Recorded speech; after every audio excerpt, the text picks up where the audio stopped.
জমি তুমি কার, দলিল যার নাকি রেকর্ড যার নাকি দখল যার? জমিকে যদি প্রশ্ন করা হয় জমি তুমি কার, তাহলে জমি বলবে যার দখলে রয়েছে আমি তার, যার রেকর্ড রয়েছে আমি তার, যার দলিল রয়েছে আমি তার। তাহলে প্রকৃতপক্ষে জমি কার? আসলে কোনো ব্যক্তিকে যদি নিষ্কণ্ঠকভাবে জমির মালিকানা অর্জন করতে হয় তাহলে অবশ্যই তার দখলে থাকতে হবে, তার রেকর্ড থাকতে হবে এবং তার নামে দলিল থাকতে হবে। সাপোজ আমি পূর্বপুরুষের কাছ থেকে জমি পেয়েছি, আমার দাদার বাবার নামে সিএস রেকর্ড রয়েছে, দাদার নামে এস এ রেকর্ড রয়েছে, আমার বাবার নামে আরএস রেকর্ড রয়েছে।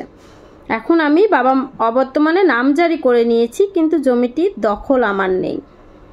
এক্ষেত্রে এখানে দলিল কিন্তু রেকর্ড, এখানে রেকর্ড যার জমি তার, কিন্তু দখলে তো ওই ব্যক্তি নেই। তাহলে ওই ব্যক্তির নিষ্কণ্ঠক মালিকানা এই জমিতে নেই যতক্ষণ পর্যন্ত না সে দখল পুনরুদ্ধার করতে পারে।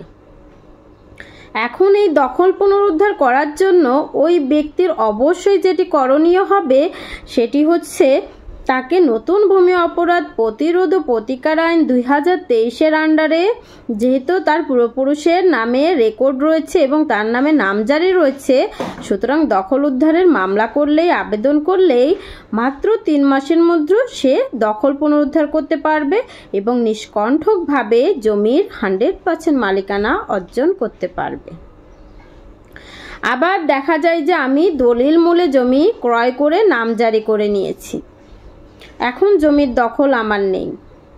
তাহলেও ওই ব্যক্তি নিজে যে নামজারি করে নিল এবং তার যে দলিল রয়েছে, এই দলিল এবং নামজারির সূত্রে সে ব্যক্তি কিন্তু নতুন ভূমি অপরাধ প্রতিরোধ ও প্রতিকার আইন 2023-এর আন্ডারে আবেদন করে ওই দখলটা পুনরুদ্ধার করার পরেই নিষ্কণ্ঠকভাবে জমির মালিকানা অর্জন করতে পারবে। আবার অনেক সময় দেখা যায় একজন ব্যক্তি সে কোনো একটি দলিল দেখিয়ে নামজারি করে নিয়েছে, জমি খারিজ করে নিয়েছে তার নামে, পরবর্তীতে ওই জমিটি খারিজ মূলেই সে জোর করে দখল বুঝে নিয়েছে এবং অনেক দিন যাবৎ ভোগ দখলে আছে। এখন জমির দলিল যার রয়েছে, রেকর্ড যার রয়েছে, সেই ব্যক্তি দখলে নেই, সেই ব্যক্তি কিন্তু কখনোই নতুন ভূমি অপরাধ প্রতিরোধ ও প্রতিকার আইন 2023-এর আন্ডারে দখল পুনরুদ্ধারের আবেদন করে 3 মাসের মধ্যে দখল বুঝে পাবে না। কেন পাবে না? কারণ নতুন ভূমি আইনে এটাই বলছে যে দলিল যার জমি তার। এখন সর্বশেষ রেকর্ডের জেরে যে নামজারি হয়েছে, দলিল অনুসারে হোক আর রেকর্ডের বলেই হোক, কোনো ব্যক্তি যে নামজারি করে দখলে আছে, ওই নামজারি বা খারিজ যত সময় না তুমি বাতিল করে তোমার নামে করতে পারছো তত সময় নতুন আইন তোমাকে কোনো রেমেডি দেবে না। তার মানে তোমাকে 100% জমির কাগজপত্র সঠিক থাকতে হবে। সেটা হতে পারে দলিল, হতে পারে নামজারি, হতে পারে খাজনার কোনো দাখিলা, হতে পারে রেকর্ডীয় জরিপ। যে কোন এই সকল কিছু তোমার সপক্ষে থাকলেই শুধুমাত্র দখল পুনরুদ্ধারের জন্য তুমি নতুন ভূমি অপরাধ প্রতিরোধ ও প্রতিকার আইন 2023-এর আন্ডারে দখল পুনরুদ্ধার চেয়ে আবেদন করতে পারো এবং অল্প দিনের মধ্যে দখল বুঝে পাবে। নতুবা তোমার নামে যদি সর্বশেষ রেকর্ড না থাকে, তাহলে যে ব্যক্তি দখলে রয়েছে তার নামে যদি ভুল ক্রমেও রেকর্ড হয়ে যায়, তোমার উচিত হবে এলএসটি মামলা দায়েরের মাধ্যমে ওই রেকর্ডটি সংশোধন করে নেওয়া। এখন এলএসটি মামলা দায়েরের সময় যদি না থাকে, তাহলে তুমি যেটি করতে পারো সেটি হচ্ছে দেওয়ানি আদালতে ঘোষণামূলক মামলা দায়ের করে তুমি তোমার নামে নামজারি করে নিতে পারো। এবং যদি দেখা যায় যে তোমার নামে নামজারি বাতিল করে অন্য কেউ তার নামে নামজারি করে নিয়ে দখলে গিয়েছে জমি, তাহলে অবশ্যই তুমি নামজারির বিরুদ্ধে মিসকেস করে বা মিস আপিল করে ওই নামজারিটা বাতিল করে তোমার নামে নামজারি করতে হবে। নতুবা পার্মানেন্ট রেমেডি যদি চাও তাহলে ঘোষণামূলক মোকদ্দমা দায়ের করে ওই নামজারি বাতিল করে তোমার নামে নামজারি করে তারপর তোমাকে নতুন ভূমি আইনের আন্ডারে দখল চাইতে হবে। তাহলে আমরা কি বুঝলাম? জমির নিষ্কণ্ঠক মালিকানা অর্জন করতে হলে, দাবি করতে হলে অবশ্যই আমার জমির সকল কাগজপত্র থাকতে হবে এবং সাথে দখলও থাকতে হবে।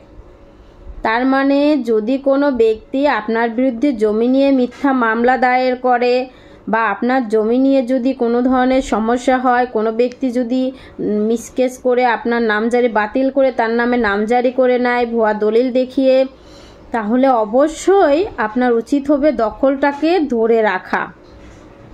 কোনোভাবেই বেদখল হওয়া যাবে না। যদি আপনাকে বেদখল করেও সাথে সাথে তৎক্ষণাৎ আপনার উচিত হবে 145 ধারায় আবেদন করা।